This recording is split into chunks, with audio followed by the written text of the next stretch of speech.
What's up, Chill?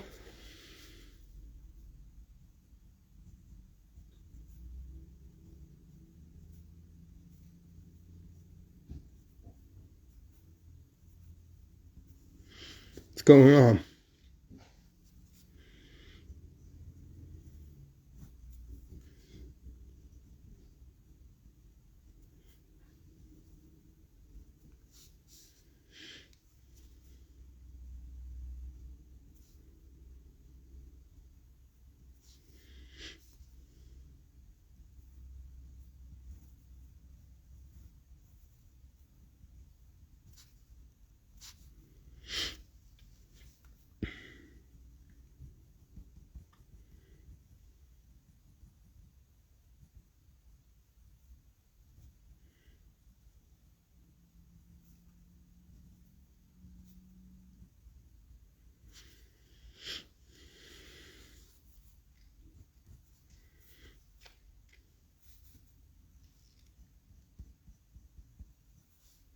Yo, D, what is up?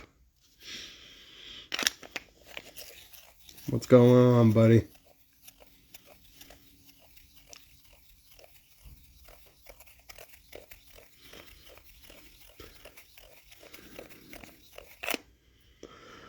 What's up, everyone? Just drawing a little bit of just putting some better pencils on my the Convictor Resurgence book. So that's what I'm doing right now. Just sharpening my pencil right now. Yeah, well, I mean, it's just to show people that I'm doing stuff, D. That's just it's not something I normally do, but I'm right here at my desk. I'm drawing. You know, keeps me entertained. Shows people that work's getting done. Maybe take some questions. Maybe spark someone's interest to maybe jump on the back of the book. So if you see the actual panels, the art, that's kind of what I'm doing here. Just a couple birds with one stone, if you will. So, and giving a sneak peek to some of the stuff that's in the book. So, appreciate that. Thanks. Sorry, I'm just trying to sharpen this pencil up pretty good. There we go. At my desk here. Make sure I'm getting all the ink off of this. Oh, no ink. Sorry, pencil lead. But yeah, just tighten up some of these lines.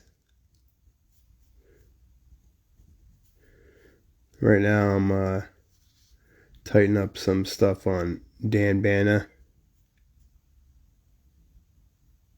one of our Trident's gang members. So.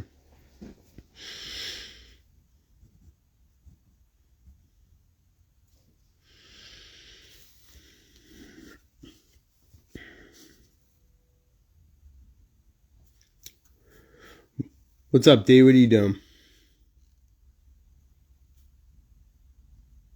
What's everyone doing?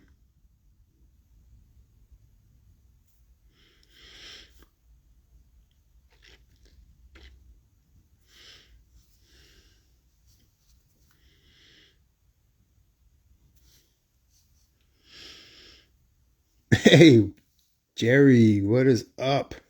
What's up, buddy? It's working on Resurgence. So I'm putting in some, tightening up some of my pencils here. My blue pencils. So.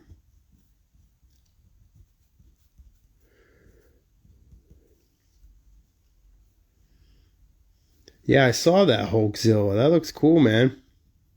Awesome. I love you. I love your creativity, man. You do mashups of stuff I literally would never think of. That's really awesome.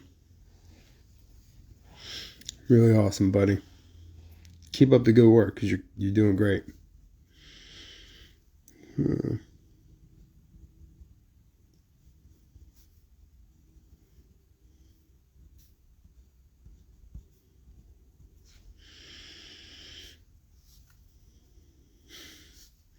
And yes, a little known fact to anyone that hasn't. This is a '90s book, so of course One of my guys is he's got lines shaved into his head. How very 90s of him. Fun fact, I may or may not have had those in the 90s. Hellzilla, yeah, I saw that. Looks cool. I saw that, man.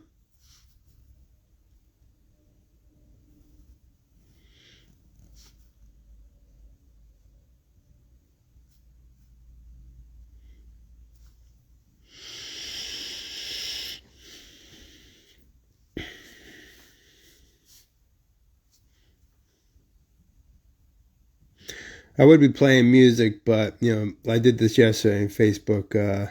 Instagram, I guess Facebook too. They booted me off after about an hour. Told me I was listening to illegal music, which is funny because it's literally coming off a music service that I pay for. But you know, Big Brother, right?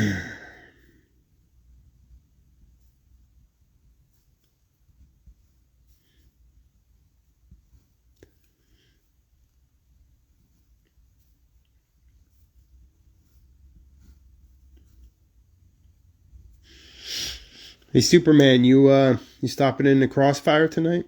I'll be doing Crossfire tonight if you're not doing anything. Stop it, man. I always love your support.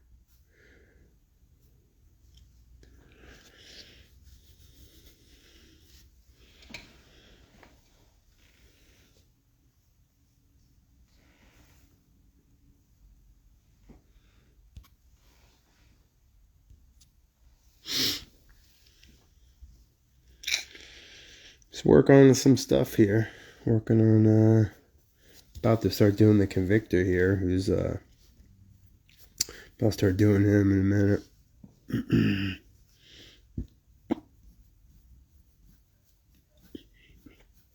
So these are the pages for my book that's currently I got 2 weeks left on Kickstarter. Hey, what's up, Robert? It's up on Kickstarter right now, and so if you're interested, it's up there. I have we're not trying to break the bank. I have reward tiers for every budget, so you can get a physical comic for as low as $6, and we even have digital comics for $3. So whatever your budget is, can definitely I'd appreciate the support. You could definitely sorry but shaking. Could definitely use the support. We want to get as much as this really awesome comic out to people. Very 90s. What's up, V3?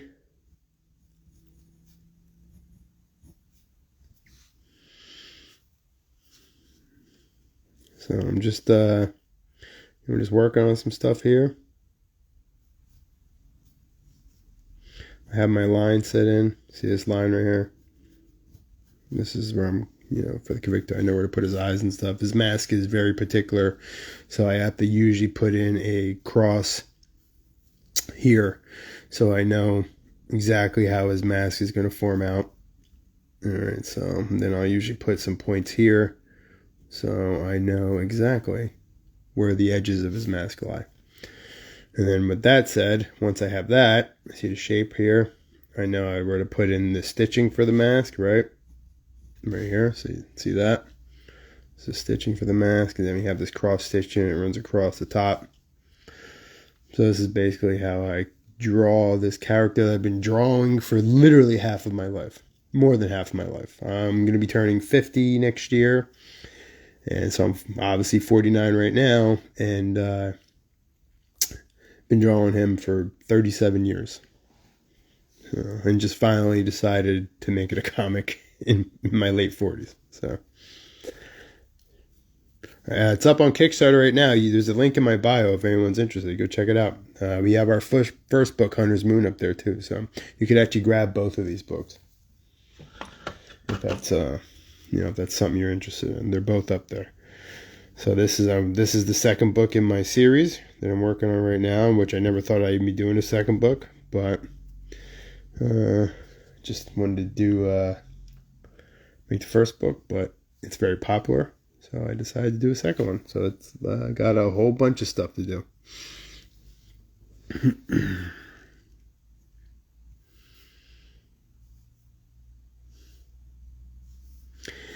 Yeah, Duke's, speaking of, here he is right here. There's Duke right there. There he is, D. And all his stupidness. All his fake tough guyness. There he is right there. And of course, Psycho. As I've said before, I've been incredibly vocal about this. Psycho is my favorite member. So I got another panel of him right here, right? I love this guy. I think Psycho is awesome. He's my favorite. He's my favorite out of the whole Trident's gang. So, yeah, so we got working on some stuff here. Got an overshot here. All right, got a rafter that runs between the alley, right, from one side to the other. Obviously, a whole lighting system. And if you look closely, everyone's favorite ninja vigilante is up there and looking down at all everything that's transpiring here. So, a lot of perspective work in this one. Hunter's Moon, I didn't do a lot of perspective stuff. And anybody that's an artist, we could tell you how much perspectives suck. So, yeah, especially traditional art. Like if I was using like Clip Studio Paint or something, it'd be different because I could snap lines to stuff, but I'm not doing that. So this is literally all perspective work, traditionally perspective work, which I'm not even going to pretend I'm that great at. Like this is perspective work, right? Worm's eye view going up. So if we look up here, we kind of see these torn tassels. I'm sure we know. So this area right here is this right here. So you guys have any questions? Shoot, man. I love to talk. Like I am a talker.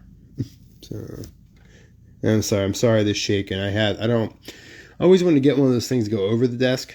The mount, it goes from desk to desk, but from side to desk, but this is on an arm here. So every time I have this glass top I lean on right here, it shakes up a bit. So I apologize for that.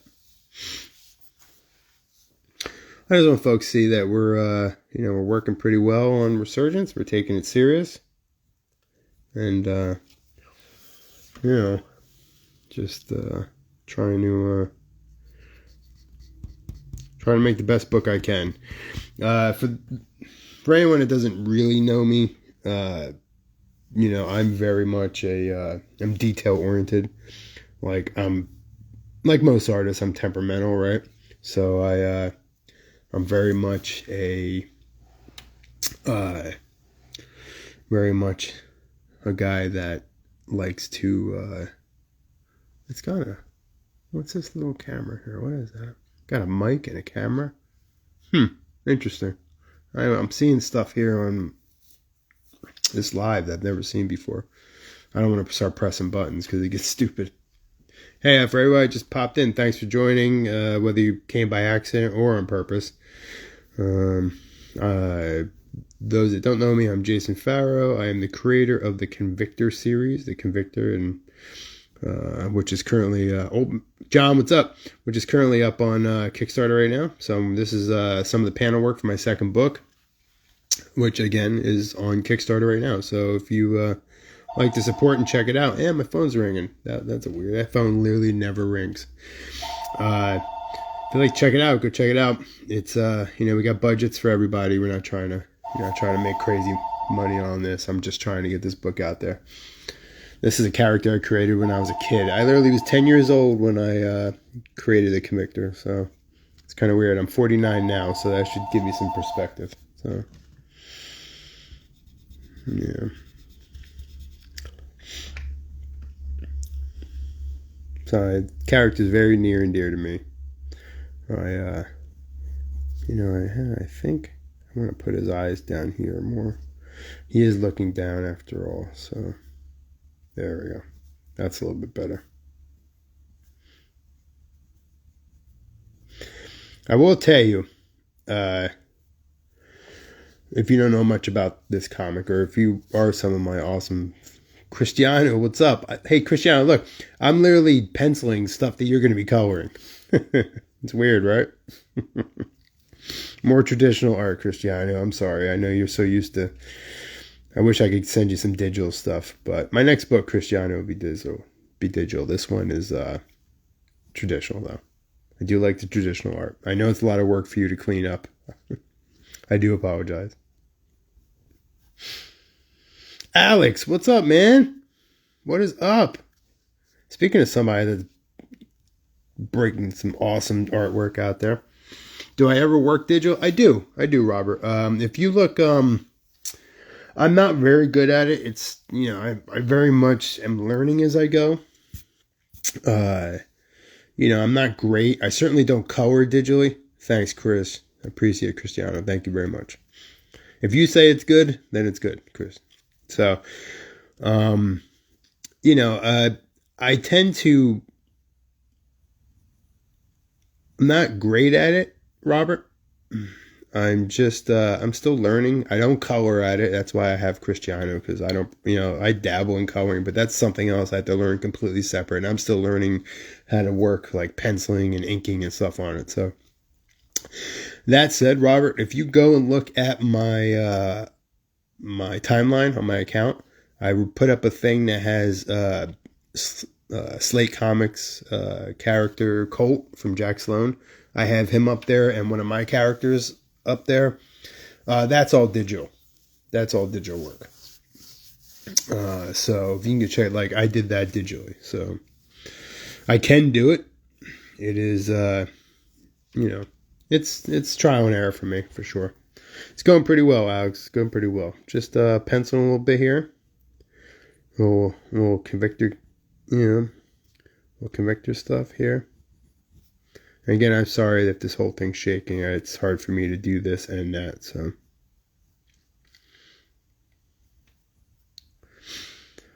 Paul reads comics. What's up? I don't know if you found me on purpose or not, but here I am. Just doing pages from my second book right now. Some panel art. I'm drawing my, my main protagonist, the Convictor. So I'm just trying to get the angles right on this, because it's more draw. What's up, man? It's more of a down shot, so I want to make sure I get my perspective right. He is actually looking down, so I'm trying to make sure that I don't have, I'm very particular. Aren't we all, as artists? Thanks, Paul. Trying, man. I'm trying. I want this second book of mine to be good. You know what I mean? My Hunter's Moon, my first book I'm very happy with that book. No, that's all good, Chris. I don't mind inking. I like inking traditionally. That gives me, it's a nice break, because, the digital ink, I will tell you though, digital inks are nicer because, the black is much more richer and stuff like that. But I do enjoy the process of inking, so that's I kind of enjoy it. So a lot of these pages are already currently inked. But that being said, Chris, if you see any of my stuff that could really use some black dumped into it, like if the black just isn't popping enough for you, always feel free to, to add digital black or whatever to it. That would be no problem. So I'm doing the Convictor sword right now, right? His ninjato. His the traditional ninja blade. All right, I'm starting to edge that out here. What millimeter pencil am I using? I am using, this is a 20 millimeter, right? I think it's a 20M. Yeah, it's a 20. It's a 20 millimeter. Yeah, because 20 millimeter. I use this one a lot. I do use Blue Line, right? I do use Cool Race. I've gotten away from that, but I did it on this book. Yeah, that's right, Dave. So I do use this. It's I didn't use it at all in my first book. I didn't use blue ink at all. I mean, blue pencil at all. I literally just did it with this and then inked over it. But that's right, Dave. The sword is his instrument of pain. That's right. Actually, the sword, it's funny they say is one of his instruments of pain. Yes, and the sword is also a source of pain for him.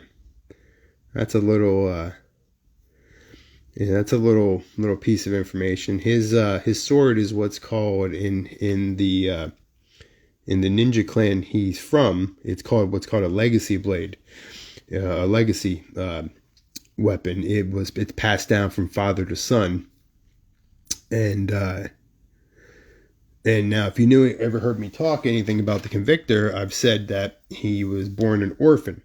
He does not know who his parents are. He grew up, he was abandoned. He grew up in the foster care system, and so he doesn't know anything about his parents. So when he was adopted into, I guess taken in by this ninja clan, he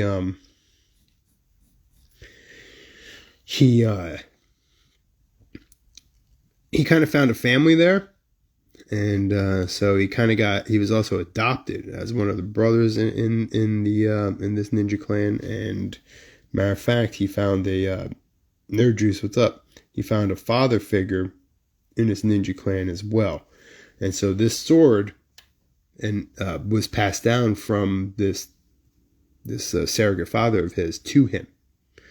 And so that's pretty important. Now, if you've noticed if you go back to Hunter's Moon or anything, you'll see that the sword handle is yellow, right? It's the same color as his mask, right? So that's the only two things of yellow that are on him. A lot of people will color his shoulder armor and his knee armor. They'll color it the same yellow as his mask, but it's really not. Those are more of a tan. His mask itself is the same yellow as that because it's both the same color. The yellow on the Convictor's icon on his mask represents, in Japanese culture, yellow is the sign of a warrior. It's a sign of commitment, like conviction, if you will, and so that's why it's yellow. And also yellow, without giving too much, yellow kind of space enemies. I haven't seen you in forever. Yellow also means something in the Convictor mythos, as well as the sword handle. The sword handle is wrapped in a yellow fabric. That when we get to the origin story, all that stuff will come through. But yeah, so putting the sword. So this sword's pretty, so does it inflict pain? Absolutely. Is it a source of pain? It can be, because it brings back some memories, so some painful memories, because these are all people that he lost. So it's going to have him, so he sees these things, and it's a constant reminder, but it's also a constant reminder of why he's on the path that he's on. So it's kind of like a pro and con. It's like a double, for lack of a better thing, it's a double-bladed sword. So, right. That's right. We're going to talk about the eyes tonight on Crossfire, D. Actually, I get a lot of information, like people want to know why the eyes are green. I get a lot of comparisons to Spawn, actually, with him. A lot of comparisons to Spawn. But fun fact, the Convictor predates Spawn by just about 7 years, I believe, because I created him in the hold on one second, guys. I created him in the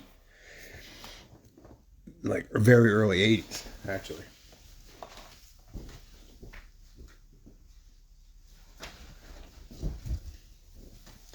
Yeah, right back. So I created him in the early 80s, so he actually predates Spawn a little bit. And he's always had green eyes when I've drawn him. I mean, when I originally did him, I gave him black eyes.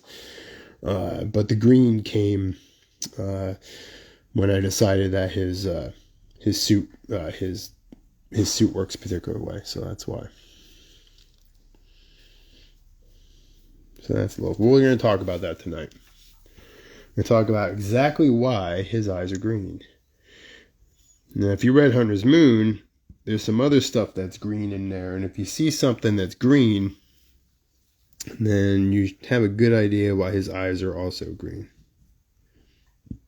They are absolutely connected. Most definitely.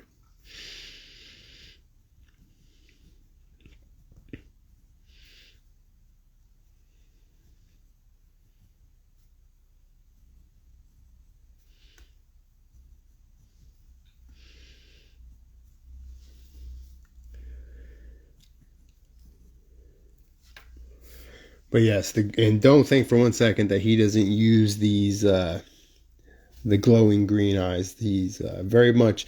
Now you gotta remember the man is a trained ninja warrior, right? So he is, if you know anything about ninja historically about ninja, that they are very good at propaganda. They are very good at using folklore and myth and misconceptions about them to their advantage.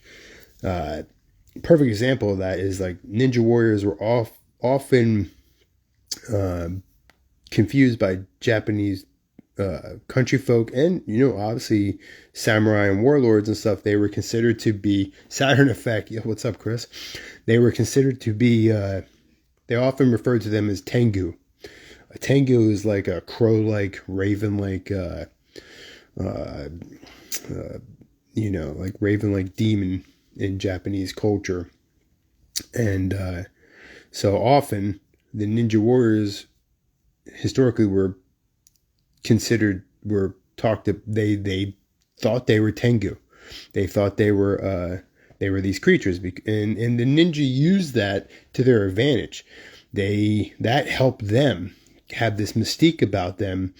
Even just a level of fear, a level, or even reverence, if you will. So they would use that, and so the Convictor is very much cut from that kind of cloth. He knows about these urban myths that everyone says about him. He knows that, and he wants people to not believe he's real. Thanks, Chris. I appreciate that, bro. He wants people to not believe he's real. So that being said, and then when he does, there's a misconception by the people in this city that he's a demon himself, or he's a ghost, or he's some kind of otherworldly thing. So he uses that to his advantage, and that means using his eyes, his glowing eyes, and stuff like that. He will. Now, his suit, being that it's a piece of technology that, not that he received from the military when he was in the military as a prototype. Now, the suit itself has active camouflage, right, if you will. So the suit is able to mimic its backgrounds. It's able to reflect light to make it look like it's invisible. Basically, kind of like Predator, right? We also Predator, the original. So it's kind of like it's able to use active camouflage. It's able to mimic its. And I've always said this: if the Convictor was in an environment that was like snow, like snow, all whites and grays, his suit will adapt to that color. And that's one of the requirements that this military suit had, that it was able to help the operator, the soldier, be able to adapt to his environment. So he uses this to his advantage. He can make himself almost look like he's invisible. He can make it look where you just see his eyes, or you just see his mask icon and just his hands. The suit is able to camouflage certain parts of his suit, but leave other parts visible. So that's a great way to make people think you're a ghost if all they see is your mask icon. The mask, just the skull visage, if you will, of the mask, and then you see just his hands and stuff like that. You'll actually see that a little bit in Resurgence. So if anything I'm saying piques your interest, there's a link in my bio if you want to go jump on and try to back this book. We got about 2 weeks left in it, and it's the budgets are not bad. I'm not, again, I've said this before, I'm not trying to make any cash. I'm literally just, I back my, pay my artists. I don't make any money off of it myself.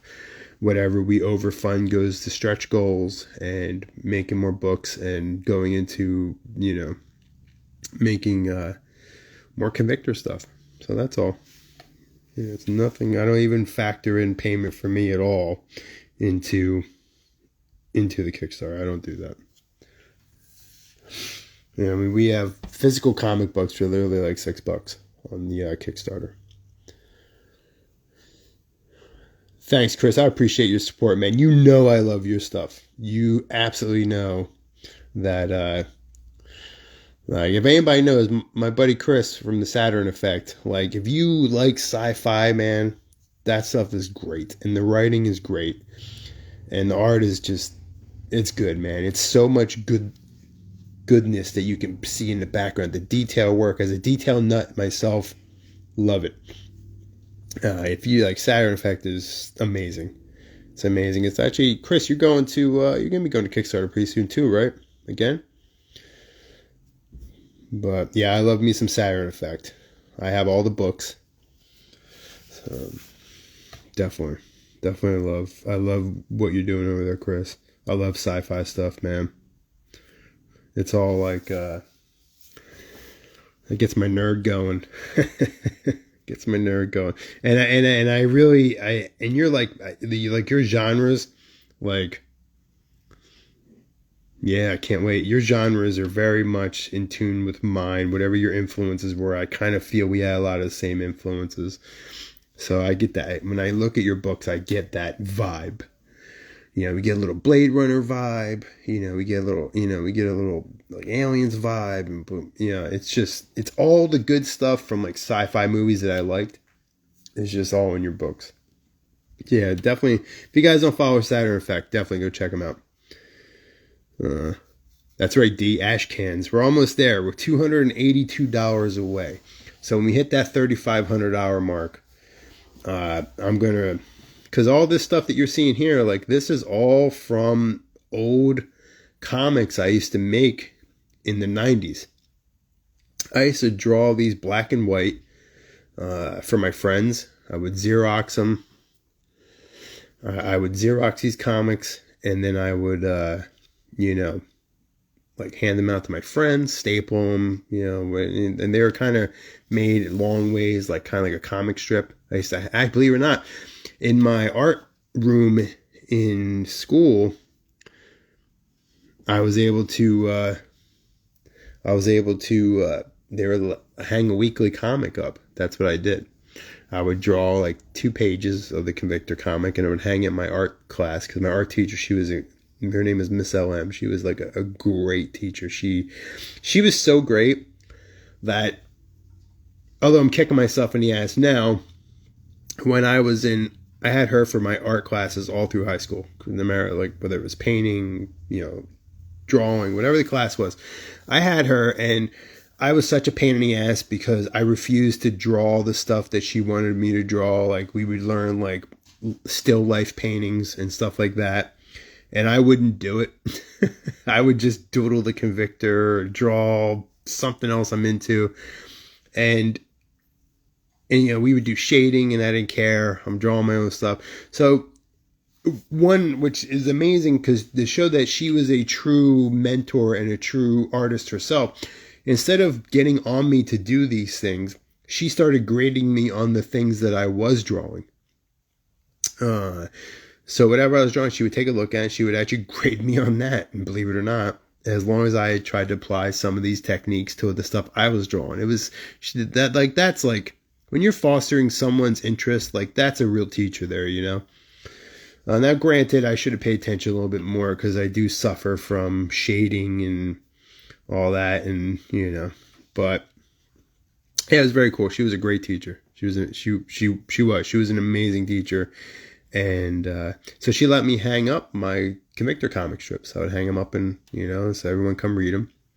So actually, one of those strips, the very first one of those strips, is incorporated into this story. Matter of fact, this character right here, Dre Knock, Draenok right here is actually in that very first comic strip. And so Draenok's in there, and also he's not on this page, but we have Krishna. Krishna's in there. He's on one of my other pages somewhere. I don't know where he is. Krishna. And yeah, so they're in that. They're in that book. So they're in those strips. So yeah, so if we hit that 3,500 mark, that's it's really awesome because I'm gonna print those. I'm gonna print them in their own little comic, and all the physical backers are gonna grab them. So I mean, its own little physical comic, and it's gonna have its own old piece of pin-up art that I had. That's gonna actually be the cover. That was, so it's pretty cool. I'm pretty excited. Yeah, right on, D. I'm pretty excited to hopefully. I mean, I know we'll hit that by campaign's end. I'm gonna say we got 15 more days. I know we'll hit 3,500. Like I said, we're only $282 away. Like I know it's gonna happen because I just want to do that because I want, I want people to see what these stories come from, and I want everyone to understand that this is this is stuff that I drew as a kid when I was 16, 17, I guess. So, all right, Robert. See you later, buddy. Yeah, I'll be on there, buddy. Thanks, Robert. So we're gonna, so these are all coming from someplace. I knew what you meant, Robert. It's okay. You can call it crossword. That's cool. So these are all coming from somewhere. So I took a couple of those ash can stories and I kind of mashed them together to make Resurgence, both from the 90s. That's why there's 9 in this book. The characters, there's the Convictor, of course, and there's the gang members total 9, because I took gang members from, usually 9's a lot, but since I combined a couple of my my old Ashcan mini comics, I combined them to make this, that I took those Trident's gang members from those 2 separate stories, 3 separate stories actually, and put them together for this. So that's why there's 9. So that's a little interesting fact right there if anyone's interested. But yeah, it's one of those things where, this book is full of nostalgia for me. It's really it's cool to redraw these, and I like I said, I'd be really, really excited if I could, get those. We hit that milestone for 3,500, and I can get everyone these as well. Now, mind you, we're only $282 away, so. If you haven't backed the book, if you want to back it, that's great. Like I said, we have budgets for everybody. And if for some reason you can't back it, please, if you could just share it, that would be amazing as well. Share doesn't hurt anybody. It doesn't cost anything. And it really helps out. We're all creators. We're all trying to get our stuff out there.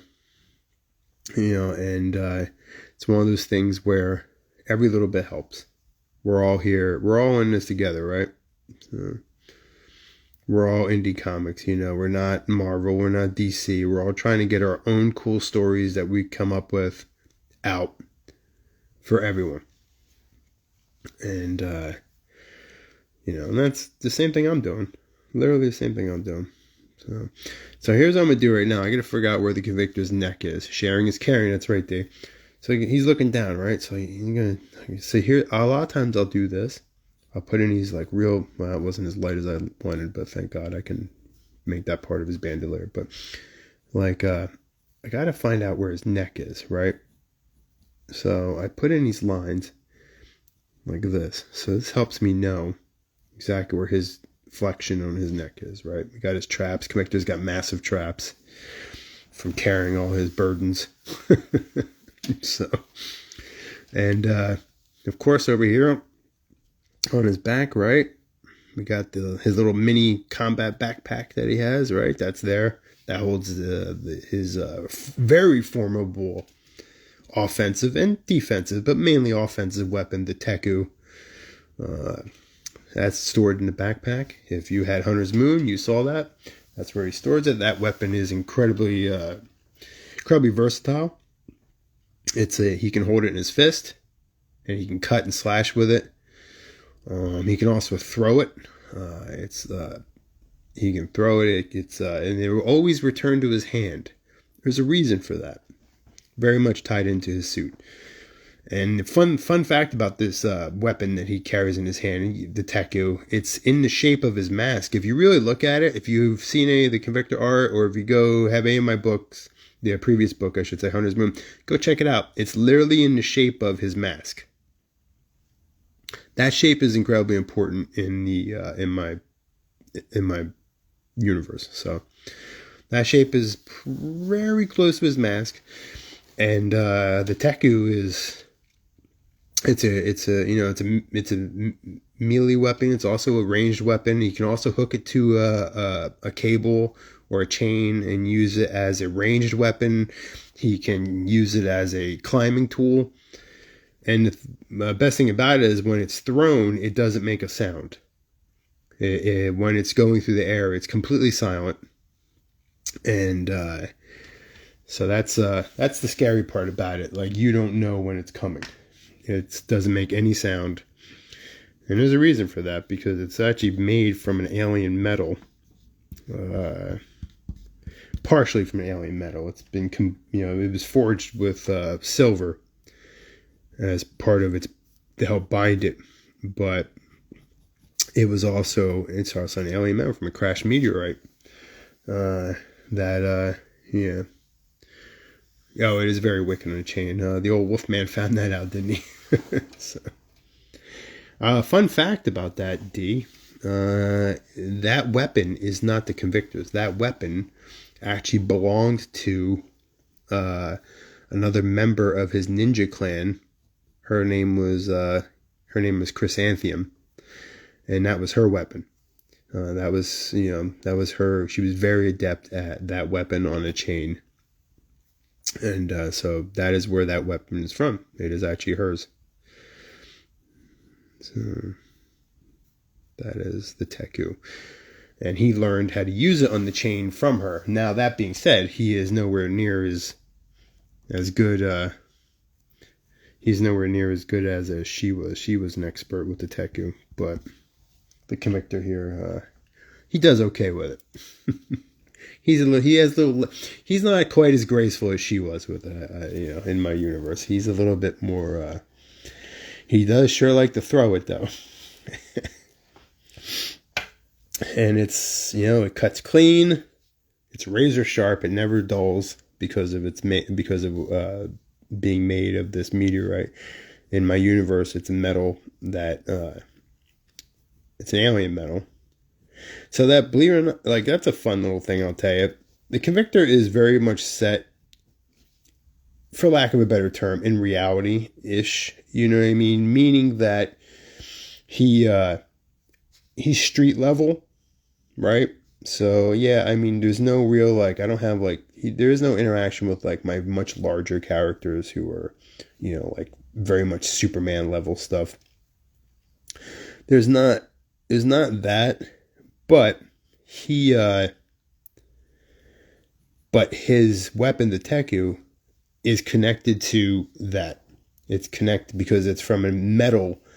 It's from a meteorite that had a metal ore in it that is actually part of my much larger universe, my much intergalactic type universe. So there's a little connection, little connective tissue right there. So it kind of puts, the Convictor does occupy the same universe as these other heroes of mine, but the interaction is incredibly small. So, but it's just a little fun thing that I can connect it with like that. His sword blade is also made out of the same type of material, although not bonded with silver. So you saw that in Hunter's Moon. The only thing that had any kind of effect on the wolf creature was the Teku. After they finally figured out what it was for. It only took like the entire book of him getting his ass kicked to figure out the Teku is the weapon that could help him against the werewolf. So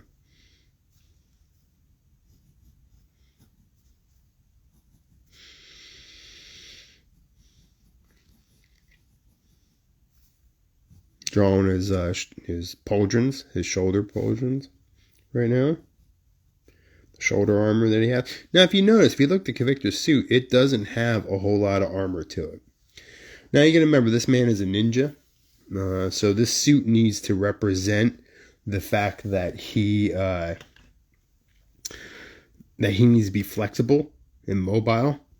Obviously, you saw in Hunter's Moon that he's able to flip and stuff, right? He's very much a ninja in that aspect. He's very acrobatic, and he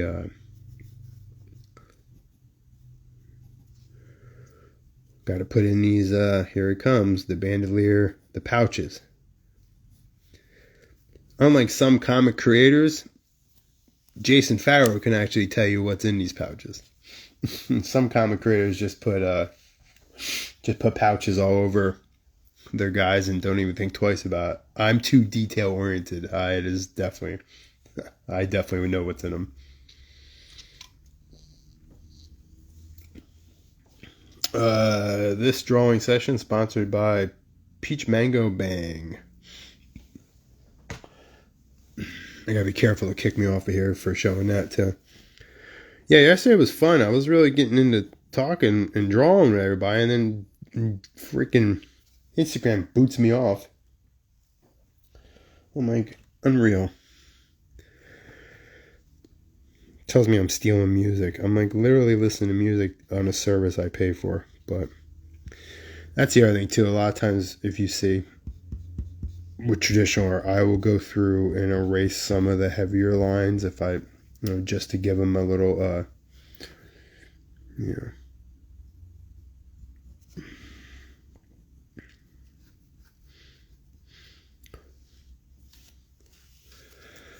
One thing the Convictor has, like most vigilantes, he's very good at the brooding. Like, that's like legit his thing. So my man can brood with the best of them. He's got a lot to brood about. He's had a real shitty life.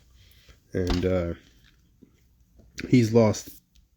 His life is very much a life of tragedy and loss. And all that is very formative to who he becomes now. So, even though who he becomes now was completely not by his choice. This is something that he was grief-stricken. He was, he wanted revenge. He wanted vengeance, in literally the most worst possible way, and he went the quickest route to obtain that. Now, this man's a former soldier, so going to war is nothing that is foreign to him. He was a professional. He was a very good soldier. But once he reached that point, it was about him wanting to get revenge, right? He had to get revenge he lost everything again. So that said, he did some things he didn't quite understand. He put himself into a situation that he didn't fully understand. Almost not like making a bargain with the devil or anything like that. Nothing like that. He definitely was very much he just knew he had to make these people pay. He knew he had to somehow avenge his loss and his losses. So he did something. He did something he didn't understand, and he put himself in a situation that he didn't understand. And at that time, well, the funny thing about that, D, is the Convictor is not technically. He's technically not doing this for himself. He thinks because he collected that debt on those people that that he was after. He collected that debt. And he didn't die in the process. He thought he was going to. He thought that he was going to, get revenge and die in the process. Like, that was it. That was his whole goal in the beginning. And he didn't die. And so what ended up happening was also this thirst for vengeance or retribution, or it didn't go away afterwards. It didn't leave him. And so he continued on. And he doesn't quite know why that is. I know why that is, because I'm the creator. But if you have Hunter's Moon, you kind of saw some stuff, right? You kind of saw some backstory talking, right? There was another voice there. There was somebody who literally got him up before his head got squashed. So that's all some pretty interesting stuff right there. And that's all very much to do with this other thing that's going on in his psyche. So, is he crazy? I don't know if he's crazy, but he is very much a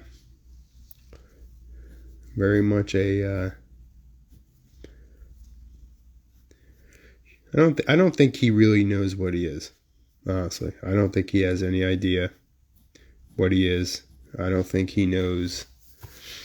And he's certainly not aware. He's most certainly not aware of this other things that he does. So, a lot of story there. There's a lot of stuff to unpack in the Convictor mythos, if you will. And that's also because I've been writing this character forever. So, so I have a lot of stuff to draw on. So, but he certainly does, though, D. If you're marked for retribution, like if you are deemed that you couldn't be redeemed, like you're so wicked and so evil, and that there is no possible hope that you would be a person that could somehow get back to redeem you, to repent, if you will, I guess, for more lack of a religious term, or for use of a religious term. If you've been marked to be purged, like the only redemption there is to remove you from this world, and that is his role. He's not a spirit of vengeance or anything like that. He's not a spirit. He's not like Ghost Rider, and not in that type of way. So he is, but he does have a. See, look at this. Like, I realize this needs to come over here. See, this is the fun of traditional art. I draw, and then I see something I don't like. I'm gonna have to use a different, use my own. Where you at? I have this other one. This is like my favorite. I have to get another one of these. This is my favorite little eraser. I mean, the putty's great, but this thing right here, this little thing, right? It used to be like I actually got it at a Hobby Lobby or something, right? It was longer, and it had like these kind of rounded points on it, and it ended up breaking. So this is what's left. This literally, Hunter's Moon was literally done with this. You see the ink on it, right? From using it to take ink off the Hunter's Moon and stuff. So, or I should take the pencils off so I can ink on Hunter's Moon. So sometimes I have to use the big gun here, because if I want to get a real, the putty is great, but see what ends up happening with the putty, though, it just doesn't grab like you want it to grab.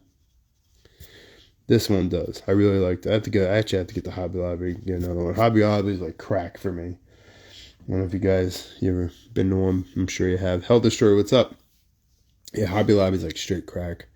So, going there is definitely there we go. I have to make sure there we go. All right. Sometimes Yeah, Hobby Lobby's like, you spend a lot of money on Hobby Lobby, especially as an artist. Or if you're my wife on home decor. So.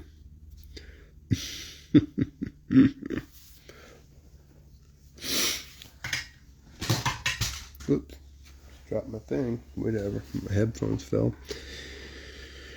Anyway. D, your Kickstarter is doing well. Killing it, man. Killing it. Like, that Kaiju Commander looks awesome. Yeah, he's one of my... I like... You know, it really... Like, I didn't know much about the character, and I still don't know a lot about him. But one thing I did like about him is... Yeah, me too, bro. One thing I do like about him is when you put up that picture that showed the scale of, like, him going against Kaiju. Yo, what's up, Kyle? Hey, Kyle, got your book. Got your book yesterday, pal. Thank you very much. Yeah, so seeing Kaiju Commando going up against the Kaiju and just seeing how small he is against the Kaiju is really awesome to me. And I'll tell you why. Because I love things where facing insurmountable odds. You know what I mean? Like, I'm always been a big fan of that when the hero knows he's outclassed, but doesn't care. You know what I mean? And, yeah, maybe he's just, that thing's 1,000 times larger, and he's just going to do his job. He's going to do his work. And that's, the Convictor's like that, because that's why I gave him indomitable will, because that stuff doesn't factor to him. He understands the odds. I mean, he's not ignorant to things that may be, that may be too much, but he'll still go anyway. He will still do it, no matter what. So the Convictor is just like that. Like, if he doesn't care if the odds are too great. He will go. He will do it. And then, like I said, that's because of the indomitable will that he has, and also the indomitable will. Like I said, it's his greatest strength, having this superhuman trait. Oh, I definitely like him. Having that is his greatest trait. His greatest strength is being this indomitable will, not having knowing, just not stopping, and, but he's not superhuman. His indomitable will is. He's not. He's just a man. So that said,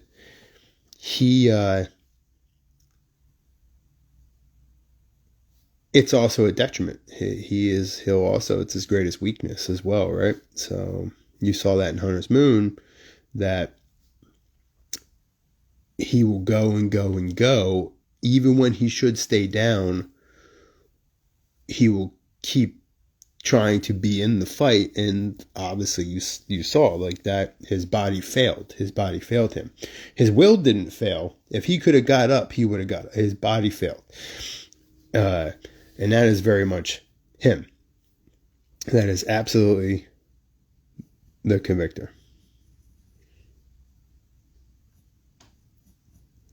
That is him in a nutshell.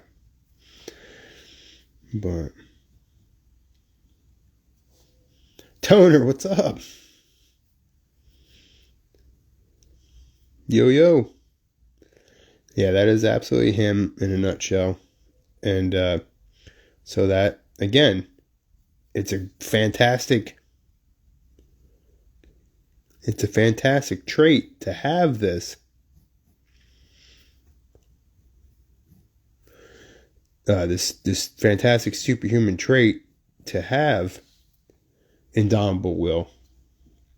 But it's also a detriment. It's certainly a detriment to him. And he almost got himself killed because of it.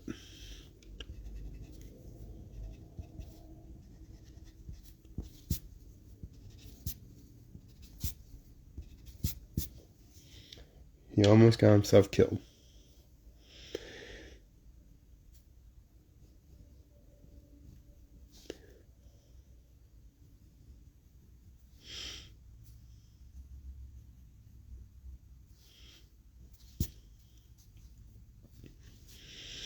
So this is how I'm going to find out where the eye is, right? So I know the face is here, right? So I give myself this line, and I know I'm going to put his eyes right here.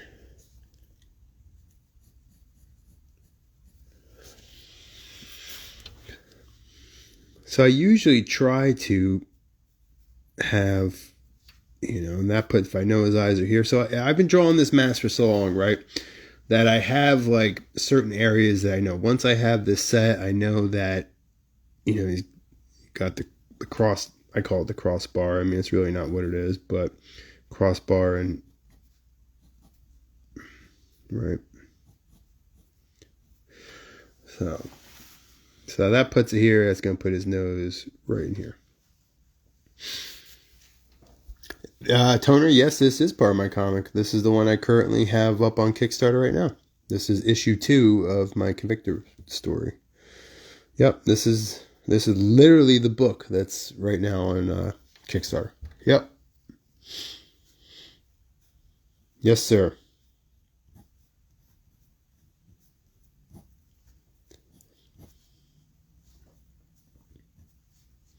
So we're giving it some, just have some blue lines, but I'm just tightening some stuff up here. And I get to the point that I'm happy with it. Thank you. Once I get to the point that I'm pleased with it, I'll ink it. I don't always tighten my pencils up that tight. If I can ink over the blue lines, I will. But some, like this picture here, I didn't have, so I'm probably gonna move it. Get into probably gonna move that right there actually. But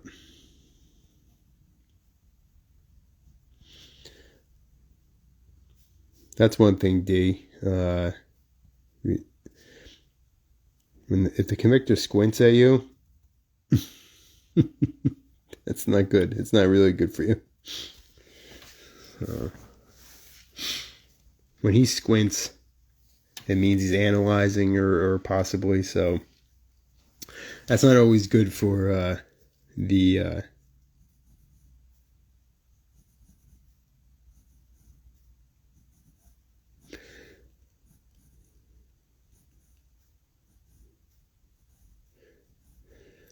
Now, unlike Deadpool, right, where there's zero, where there's no information on why his eyes move. I mean, they do it with Spider-Man and stuff. It's just a comic book thing. They don't show you why they move. Like, why would the eye make an expression that his eyes make if it's just a mask, right? I literally have that answered for my books. So, no, not really. I mean, he's a vigilante, yes.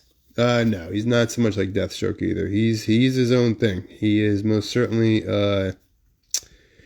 he is a man that was given a gift, born with it actually, of unbreakable will. He has this, I call it indomitable will. So he was given this, so it made him the perfect soldier when he was in the military. And then it made him the perfect assassin when he was not really assassin. He was in a protector. He was in a Ninja Clan later years after he was killed in action, supposedly killed in action in the military. So he was in this ninja clan. So they were a protector. They were like a protector band, and good guys, if you will. So he stayed there. He's very much a lot of tragedy in his life. So he is a supernatural force, sort of. So kind of like the Punisher, but he seeks out. He doesn't kill all criminals like the Punisher. Like the Punisher's thing is, if you're a criminal, you are. He punishes you, he kills you, right? He is not. He is different. He is a person that there's a supernatural reason why he does what he does. So if he only takes people that have been marked for for purging, actually, to remove them from this world. So he is an instrument of that. And the fun thing is, he has no idea he's an instrument of that. He has no clue. No, you got it right. It was good, D. I like the green glow on it too. That was like my favorite. That was definitely my favorite. So, see, here's the thing. Like, I am totally not liking his eyes right now. They're bugging me. They're bugging me and bugging me. So, yeah. So he's, I mean, like the Punisher in the sense that he's kind of like an anti-hero. Deathstroke. Nah, Deathstroke's a villain. I have a character in my universe that I think is more like Deathstroke than he is. I get a lot of Deathstroke comparisons because they see the yellow of his mask, even though Deathstroke's technically orange. I get that comparison sometimes. But, you know, definitely, of all the characters that influenced me creating this character, believe it or not, Deathstroke did not factor into it at all. Deathstroke was certainly not one that factored into it. So he is, you know, he goes after criminals and the sort for a different reason than the Punisher. So the Punisher just goes after anyone. Like he doesn't care if you boost a car. He doesn't care if you steal a purse. He doesn't care if, you stole a bicycle, or like none of that stuff matters to him. He doesn't care if you sold drugs. None of that stuff matters. Illegal substance or any of that. What he cares about is there's something else going on in here, right? That has to cross a particular line. If there's a line and one of these individuals cross that line and that person is marked, if they're marked for purging by, again, this supernatural force that encompasses him, if that happens, then yeah, so then they are removed. So he doesn't care about all criminals. You just have to cross a particular line.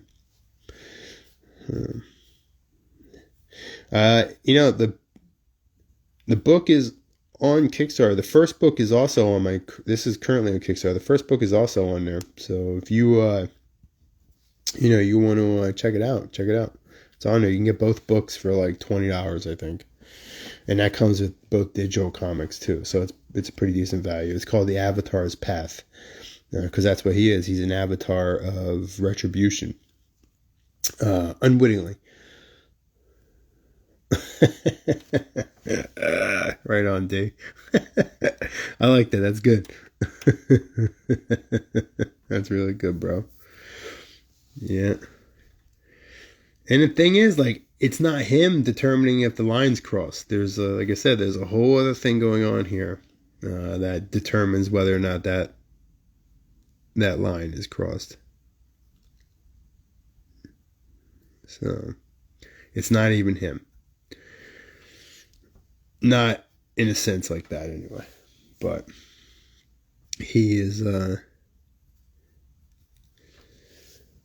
he's tough as they come, though. I'll tell you that. You've seen Hunter's Moon. The man could take a beating. Most definitely. Danger Room, what is up? How's everything going?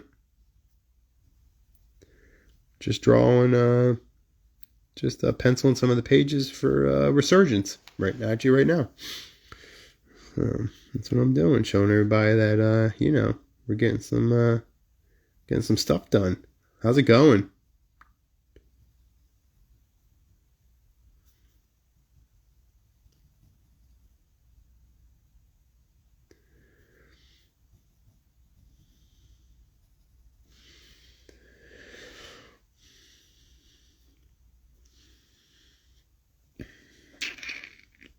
So we got all these interesting looking characters, right? We got all these guys. Right. Got Draenok. Fun fact. This guy was legitimately inspired by two of my favorite G.I. Joe toys when I was younger. Two of my favorite Dreadnoks. So he was inspired by Torch and A Buzzsaw, Torch, and Thrasher move, and also clearly by Bebop from the Ninja Turtles. If you can't see that, that's so. And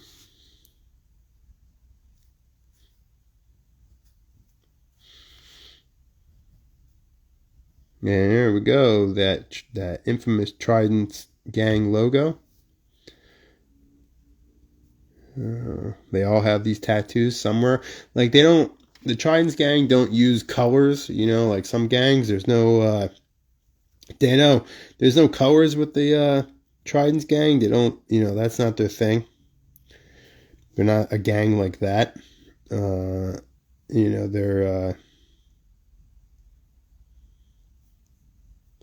they are a gang. You know, the tattoo is what's important. So there are no gang colors, even though the tattoo is red, so that is, you know, a color, you know, in a sense that way. But anything else for them, it's very much has to do with. So it's none of those kind of gang stuff. So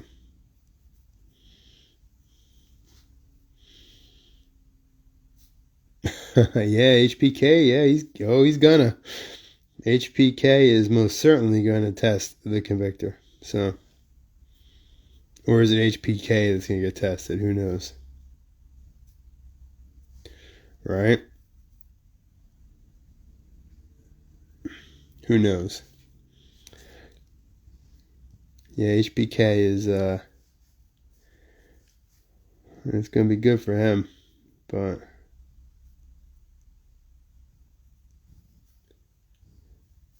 HPK is the resident martial artist. Oops, sorry guys. HPK is the resident martial artist for in the Trident's gang. He is the one that is the most skilled in martial arts. Although this guy right here, Dan Bana, Dan is also skilled. He's skilled in Penjak Sawat. Okay, and also Filipino knife fighting. So that's his. He does have that as a skill set, but Hong Kong Philly, he is literally like excessively skilled in like Chinese Kempo, Kung Fu, Wing Chun, you know, all that kind of stuff. So he is certainly the most skilled fighter in the group. So. But then you got my dude here, so got Psykill. I love this guy. Sorry, I sound like a broken record. I just really do. Another homage to my love affair as a kid with GoBots. I literally named him after the evil villain of the GoBots, Psykill. That is literally what he's named after. So, there you go. Another little factoid, if you will. And I don't even, I'll tell you even something even a little more spoilery on that. He named himself after. His real name isn't Psycho, but he named himself after that GoBot. That's his favorite GoBot, the motorcycle, because he loves motorcycles, so he started calling himself Psycho. No, there you go.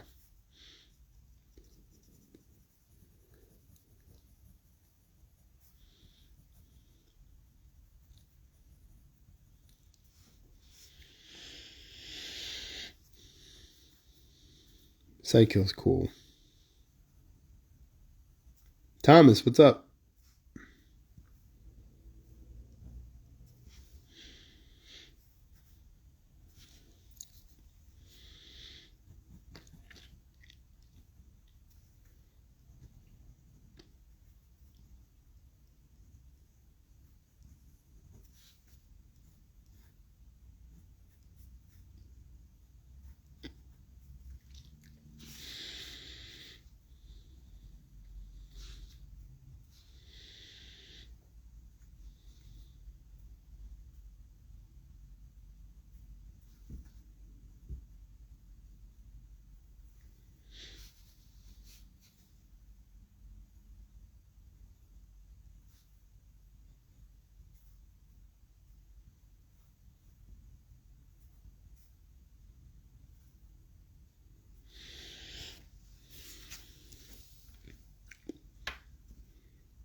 of you folks that are in here, and the characters that you know about, who do you want to see get it the most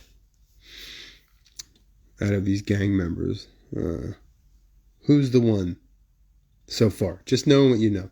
Who's the one that you really want to see get it the most?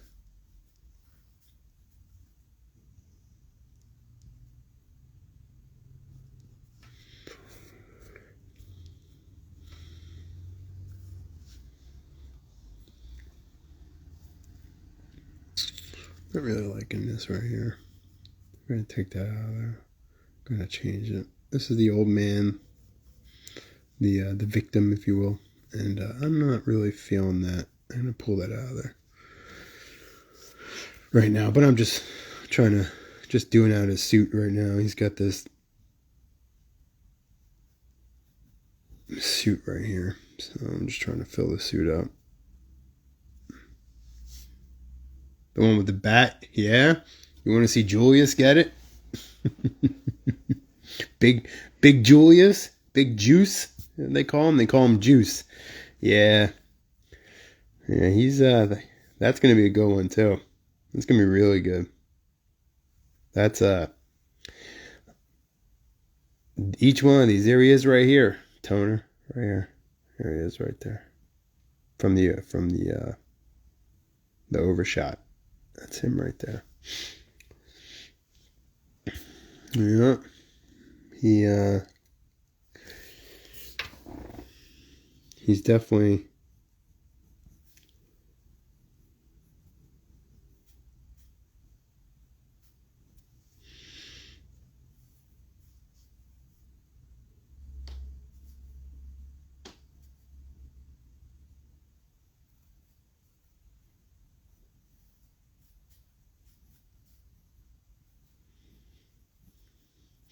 well, I will tell you, they all get their turns. They all get their turns fighting the Convictor, so it's going to be pretty good.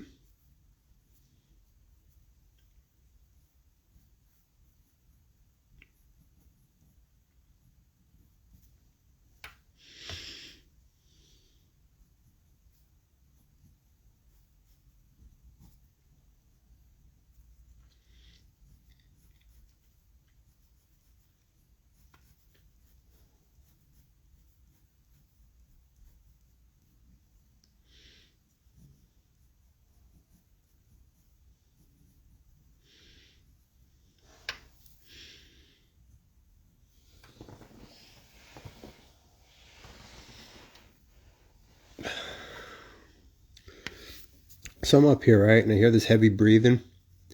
I'm like, man, what the heck is that? My dog, who's a good-sized dog, he literally got up in here to where my studio is, and he jumped up, and he's laying like right behind me. I'm like, I heard his breathing. I'm like, what the hell is this breathing?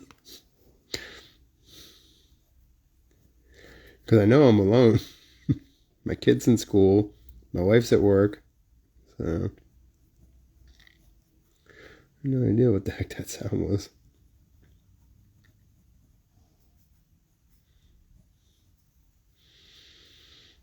As I'm doing this crazy hair, I'm sure everybody knows who this guy is. This is Duke, the leader.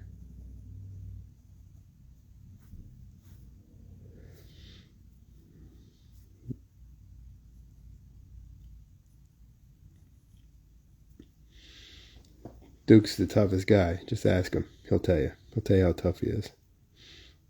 So.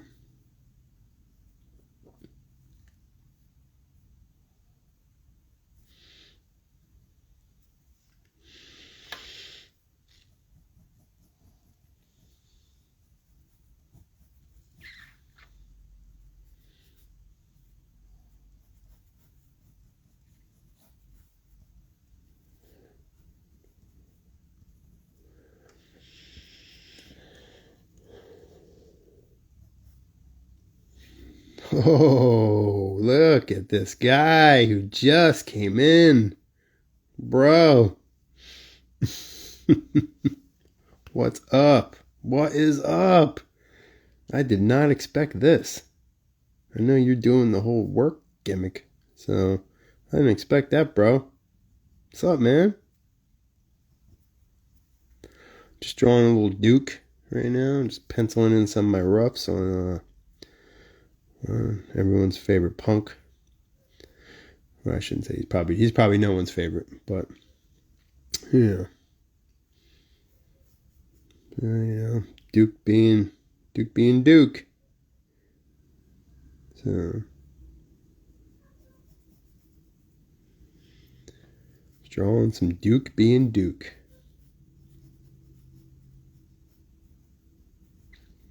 Gotta put them triceps in, bro. Gotta put that horseshoe in there. Yeah. There we go. Duke doesn't miss the gym.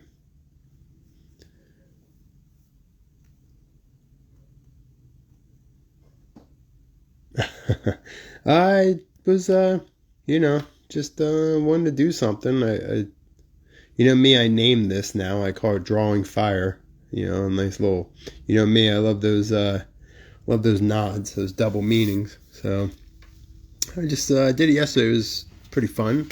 I figured I might as well do it so people can see, the stuff's getting done, and that way, maybe pique some interest, and some folks will want to maybe back the book or something. That'd be great.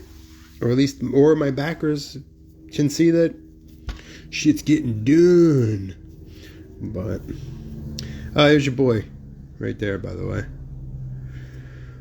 There's Dennis's. I said that before. Dennis's favorite is this guy right here, Dan Banner. Even though he's got lightning bolts in his hair. Me and Dennis we're the same age. And Dennis, I don't know about you, but I had these. I had the lines shaved in my hair. So I had to put him on Dan. Dan had the perfect haircut for it. He had himself a little brush top. So give him flat top. I had to put them lightning bolts in there. But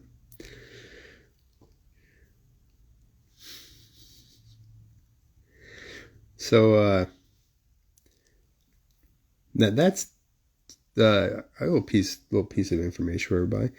Dan, right here, Dan Banner, is literally the only guy who has in this thing right here. He's the guy that he truly feels the Convictor's presence. Almost like a sixth sense, I guess, if you will, but more like he's just so because he believes in the, doesn't sound for being a criminal douchebag, but he believes in the whole stories of the Convictor, right? He believes that there's something to these myths, and so he's actually yeah, I heard that. I heard, because Chris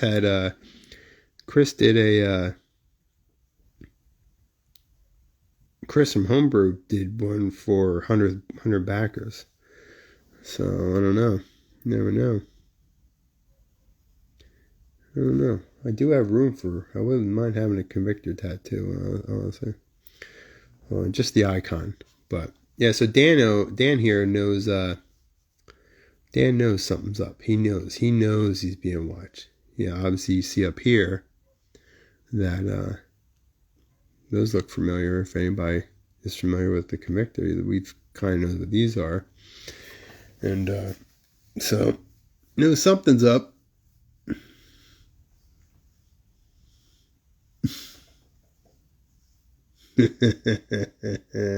That's gonna be awesome. Yeah, I don't know. I talked to my wife about it. She tells me I'm too old for tattoos, even though I have a crap ton of them. So now all of a sudden I'm too old for them. But we'll see.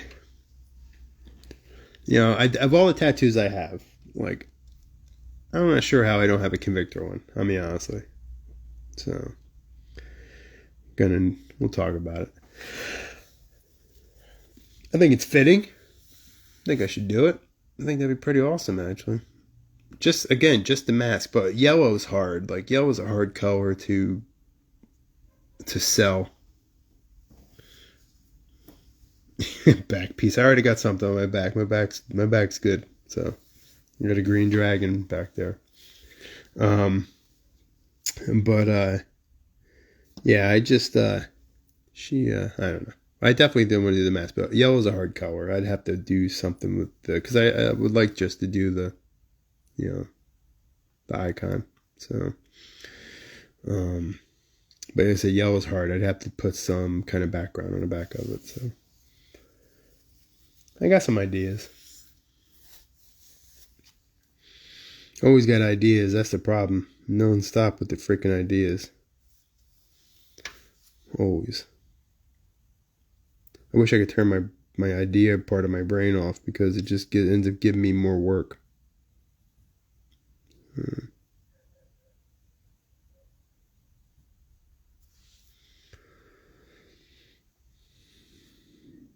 Oh, Duke, we hate you. We all hate you, Duke. Everyone hates you, Duke.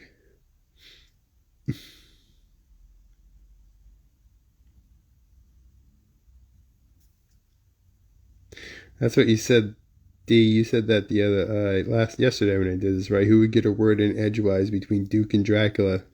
That's probably one of the most accurate things I've ever heard.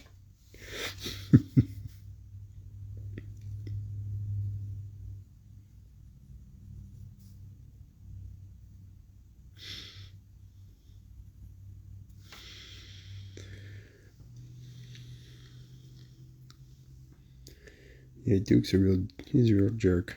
So.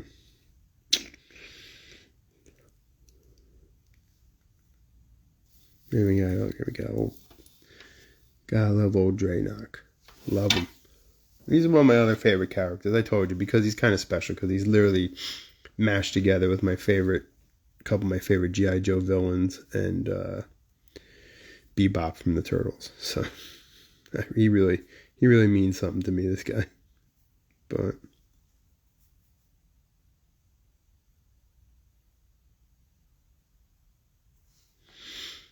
he's the wise man of the group.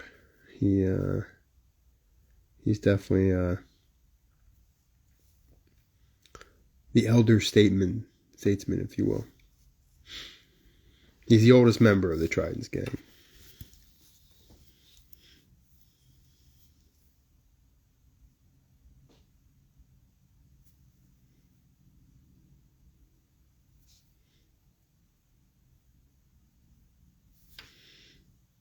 Sorry, Shay, gonna hit it with my head. My big fat melon.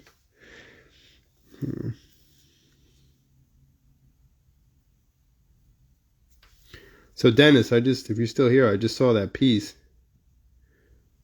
The thing is awesome, dude. I'm sure you probably answered me. Obviously I'm on here doing this, but that's not traditional. It sure as hell looks like it. It's really good, bro. Nice. I really dig it. The heavy breathing too. That's cool. Yeah, I was just gonna say, of course I like it. When I first saw it, I was like, yeah, the Convictor's got a lot of stamina, but yeah, he would definitely breathe like that. He's not Captain America. He doesn't have unlimited stamina like Steve Rogers. So that heavy breathing was completely accurate. So.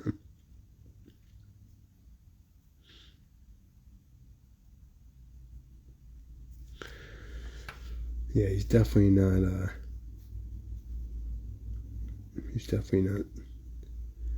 Steve Rogers.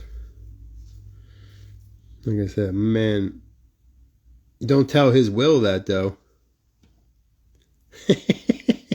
Well, tell her it's accurate though.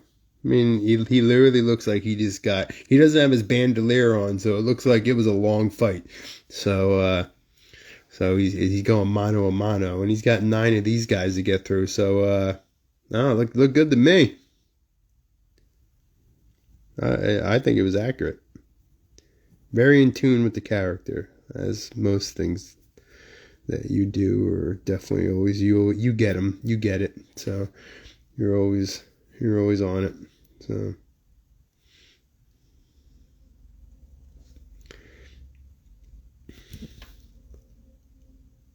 Well, I made that video. I used heavy breathing in that one too.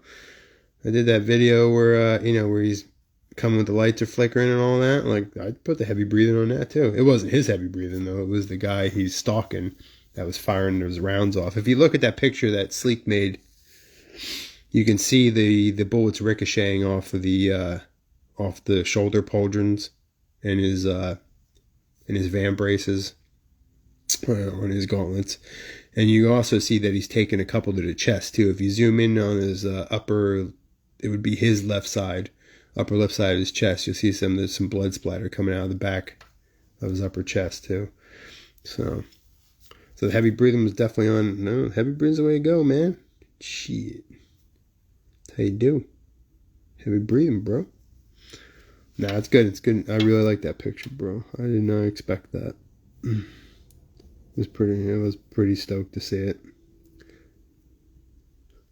So here's what my day's like, right? Like, I wake up, like today I'm off, right? So I get up. First thing I do is, as anybody running a campaign, first thing you do is jump on Kickstarter, right? Got to see if you did anything, see if you moved or you dropped or whatever. Do that. I wake up and I do that. Then I check the Instagram. I go through the Instagram, just always want to see if anybody's chatting me up. Always like to engage with everyone. So I do that. And then, I get the kid off to school, all that stuff, right? Have coffee with the wife, kid off to school. Get them to school. Then I'll go sit outside, have a cup of coffee. And then, usually a cigar's somewhere in there. Lolito, what's up, man? But I'll have coffee out there, and then I'll make promotional videos. I literally spend about an hour and a half of my morning making promotional videos. Either whether it's promoting Crossfire or promoting this. I made that up today. I made the Crossfire one up today. And I also made a new one for Facebook. So to show everybody how the stretch goals we hit. So I put them all through the Facebook indie community groups. So I made images for that, and that's what I do. That's my morning, and then I spend, like I said, about an hour and a half, 2 hours doing that in the morning, and then when I'm done, I come up here and I do this. That's my day, and then tomorrow I go to work. Tomorrow's my my on duty weekend, so I have to work Friday, Saturday, Sunday, and. So when I do that, I'm going to bring my finished pages that are penciled, because these are pages like I originally did on this, and then I put them to the side and I went in and did another, these are 1, 2, 3, like 4 or 5 more pages I did, and I left these unfinished because I knew what I was doing with these, so I wasn't really concerned with these, so I left these undone, so that's why I'm going back and penciling over these and stuff. And then when these are done, I have a bunch of them. I'm going to bring them to work. Saturday and Sundays are usually a little slow at my work gig. So what I'll do is I'll go do that, and I'll ink those at work, because I don't need a slanted desk like this really to ink them. I mean, I could use them, but I don't need to do it. So I'll ink those at work. So I'll put me ahead of the curve. So I try to do my pencil and stuff on this desk here. So I did ink yesterday when I did this. I was inking yesterday. Actually, I was inking some of this. I'm going to finish this up tomorrow, but these are, again, some of the first pages I was inking. So this is what I did yesterday. Did some of this, and inking Pop. All right, I was inking Juice here, and his bat and stuff I was doing. I was inking the old man here. I was inking, I put some more heavier inks on the shadows of Duke and Draenok. So watching this old man blab about how much money he won from poker from Chubbs McGee. And I put in some inks down here. I was inking some more down here. Trying to tighten up some of this stuff. That's what I was doing yesterday. But then we got sidetracked. I started talking about the tunnel here. I have never showed this. This is what Gut City is named for, the Transatlantic Tunnel. That's the T in Gut City. The T in Gut is for transatlantic tunnel. This literally runs to Europe, right here. It's actually in this part of the city, right here. Okay, and this goes down, goes underneath the ocean, all the way across the Atlantic into Europe. So that's what we were talking about yesterday. So Gut City here. I was telling some people some stuff. If you have Hunter's Moon, you notice there's a lighthouse in the overshot of Gut City in the lighthouse, right? That's the lighthouse. That is the Pharos Island, it's called. Pharos Island. Yeah, that's right. Because my last name is Greek, and my last name means lighthouse in Greek. So it was only appropriate, because we call lighthouses Pharoses. So it was only appropriate that this is Pharos Island. And it's a double meaning, obviously, to me, because I'm the creator. So anyway, Hunter's Moon takes place all in here. All in this area, the old docks. This is the swampy, sludgy area here, and all the old docks are here. On the other, if you spun this city around, they'd be over here.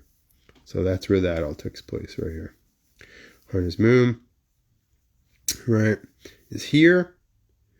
And then, obviously, Afterlife Tower, the Osiris Corporation's tower is here.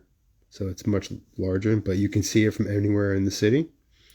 And that's here. And then we have around that is Prosperity Park, where all the rich and people that are protected by Osiris, that they actually, all the upper to-dos, wealthy, the extremely wealthy and stuff, that all in here, surrounded by almost like a wall. And then this is more of the business district, but then all here is the slums, all that kind of stuff. This is obviously the Port Authority. And over here is the area called the Grimes. The old docks are here, and then we have the Grimes. The Grimes are where this resurgence takes place, an area called the Grimes. It's a very low level. It's a ghetto type of area, and that's all in this area here. Or like this, it's all back on the backside, so it's all over here. So there's a little bit of connective tissue, a little bit of how it works. So, for me, anyway.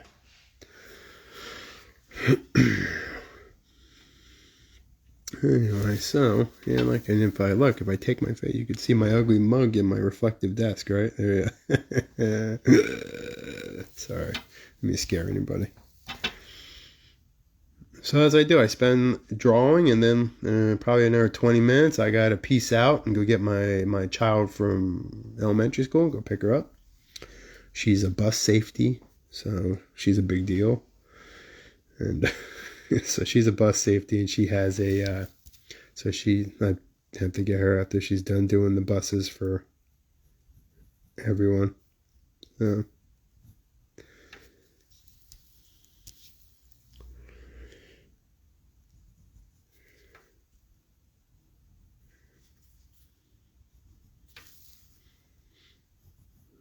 The Convictor, what would he be without his trusty bandolier, right? It seems like that. Yeah, it was actually hard when I first developed the character, like trying to understand how the bandolier goes in the shapes of however the body moves and stuff like that, especially when you got pouches and stuff on the bandolier. It's a little bit of a pain in the ass, so it took me a while when I was first drawing this character, first created him, to try to understand that, how all that worked. So, little tidbit. But yeah, so that's my jam here. I want people to see that this is the book that's currently on Resurgence. It does go all across city. I will tell you, D, the very end of this series, not Resurgence, this is just book 2 and several books I plan on doing. The very end of this series, it all takes place right here. So I should give you a piece of how the story works. Like everything happens here, all around the city, and at the very end, it ends right here. So a little piece of his life. So a pain tour is accurate, D. Very accurate. Very, very accurate. Yeah, so, just letting people see, like, we're doing Resurgence here. This book is on Kickstarter right now. The link is in my bio. And this is the book. Penciling it right now. This is it. You can also get the first book, too. This is book 2. I'm excited to do the other 2 parts to Hunter's Moon. That's going to be pretty cool, too. I got a really awesome plan for that. But yeah, we're gonna have some fun. Convictor's gonna be all over the place. Convictor ends up in Transylvania for that 3rd book for the Hunter's Moon trilogy. He actually ends up over there, which is interesting. He actually comes face to face with that pompous Dracula. So, Convictor, he's known for his talking. So that should be good. Be a one-sided conversation with Drac.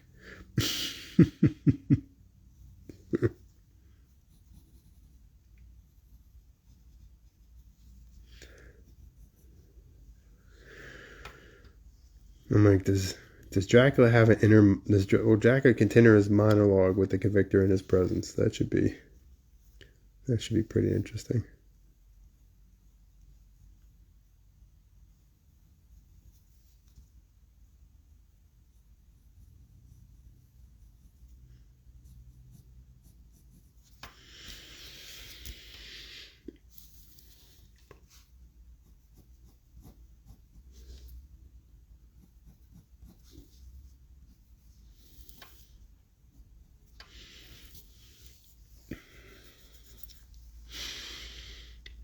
He's down there peeping these dudes out.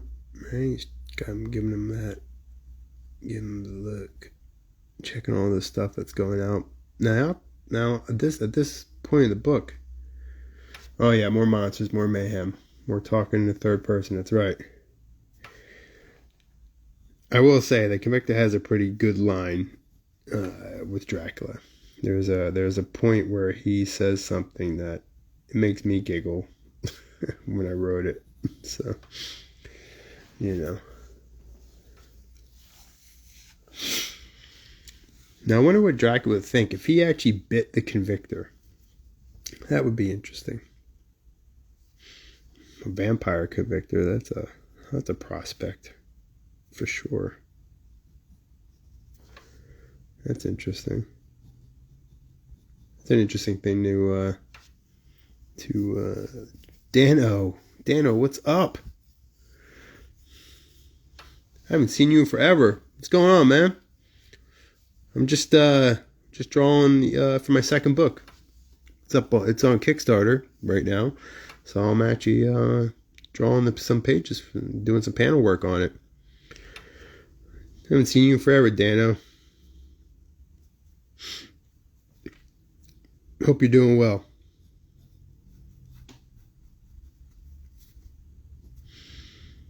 Yeah, so showing people some of the stuff that's in the pages of Resurgence. Like I said, it's on Kickstarter right now, so just putting some work in.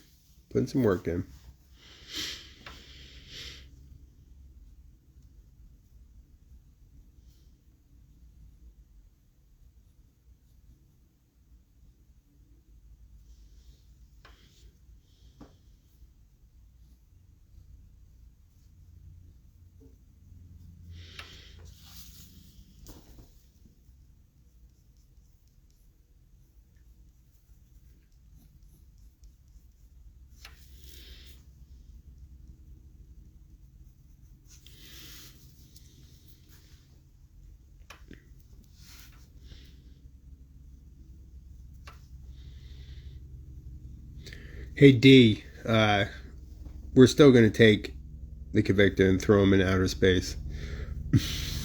We're still going to do that. That's still going to be a thing. I'm going to toss him in there. Like, well,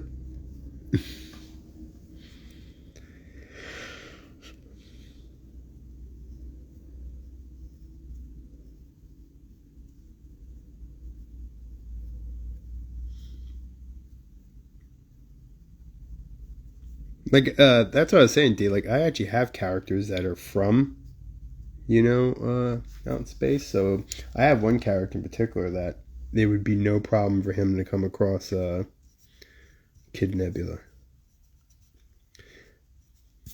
When I start doing a lot of warm-ups too. I think I'm gonna draw Kid Nebula. He's got some cool aesthetics, and I definitely am about that. So definitely want to give him a peep. So, all right, well, it's time for me to go get my child from the after mentioned elementary school after she's done wearing her cool yellow crossing guard bandolier of her own. So, nope, just a Convictor Area 51. I got a lot of Convictor to do. I have other stuff of mine that I'm going to be doing. I'm working on more of my imprints stuff. Yes, but I got a lot of Convictor to get going too, though. We got some other stuff. We're going to be next year. We're going to be expanding a little bit into the larger of my universe. That's bigger than this. So we're going to be going into that. So that'd be pretty cool. So there's more stuff next year area. So yeah, we're working on stuff. Lots of wheels turning, man. Lots of wheels turning. But now I gotta get this crossing guard badass. I gotta get her from school. So thanks for joining me, everybody. I really had fun doing this. I love talking, and I'll be having my live tonight, Convictor Crossfire, that I do all the time. That'll be tonight. So we'll be talking about an update on this resurgence on this book. We'll have an update on this. We'll be talking about why Convictor's eyes are green.